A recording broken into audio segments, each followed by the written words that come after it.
Selamat berjumpa kembali dalam Renungan Harian Provinsi MSC Indonesia.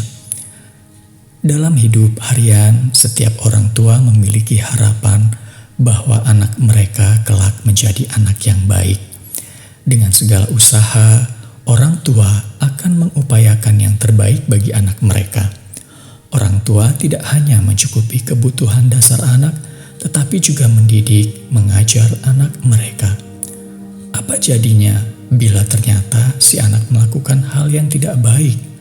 Anak tidak mau berdoa atau sembahyang, anak sering bolos sekolah, anak kecanduan miras narkoba, anak gemar terlibat tawuran, anak melakukan pencurian, penipuan, atau prostitusi. Atas tindakan tidak baik yang telah anak lakukan, orang tua tetap akan menunjukkan perhatian dan cintanya.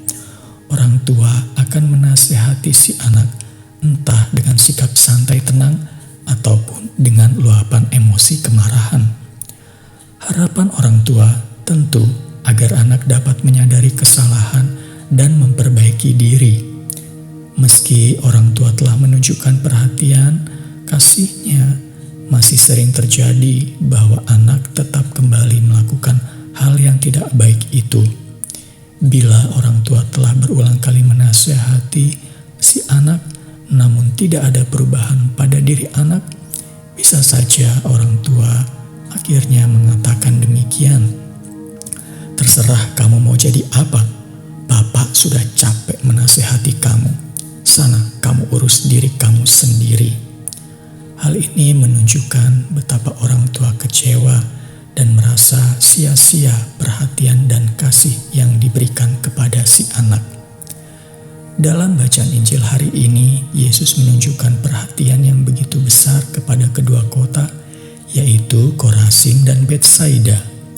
Di kedua kota ini, Yesus melakukan pewartaan dan mengadakan banyak mukjizat bagi orang-orang di sana. Mukjizat-mukjizat yang terjadi menunjukkan bahwa kasih Allah tercurah bagi orang-orang di kedua kota tersebut.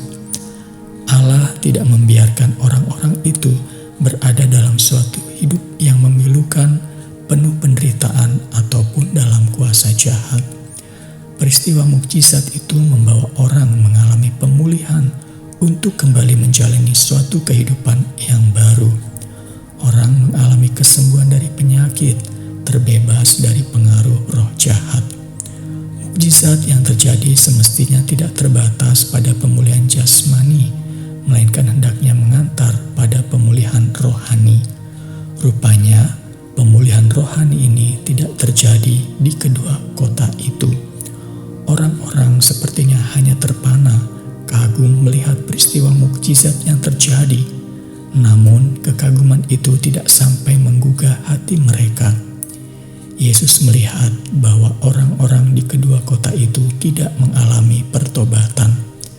Celakalah engkau Korazim, celakalah engkau Betsaida, karena jika di Tirus dan Sidon terjadi mukjizat-mukjizat yang telah kulakukan di tengah-tengahmu, pasti sudah lama mereka bertobat dan berkabung. Cinta kasih dan perhatian tulus yang Yesus berikan tidak membuat orang bergegas untuk bertobat. Sepertinya orang-orang di kedua kota itu belum dapat memahami bahwa melalui mukjizat-mukjizat yang Yesus perbuat itu merupakan jalan menuju pada pemulihan rohani, yaitu dengan pertobatan. Karena orang-orang di kedua kota itu tak mengalami pertobatan, Yesus pun mengecam kedua kota tersebut.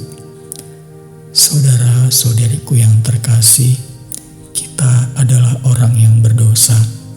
Sekalipun kita berdosa, namun kita tidak ingin mengalami kebinasaan, bukan? Allah pun tidak menghendaki manusia binasa. Allah menghendaki manusia memiliki hidup yang kekal. Allah mencintai kita dan mencurahkan berkat dan rahmat-Nya bagi kita setiap hari. Ia pun memberikan kita kesempatan untuk memperbaiki diri. Marilah kita menyadari akan kasih Allah yang tak hentinya tercurah bagi kita, dan memanfaatkan dengan baik kesempatan untuk memperbaiki diri, untuk bertobat. Tuhan memberkati kita semua.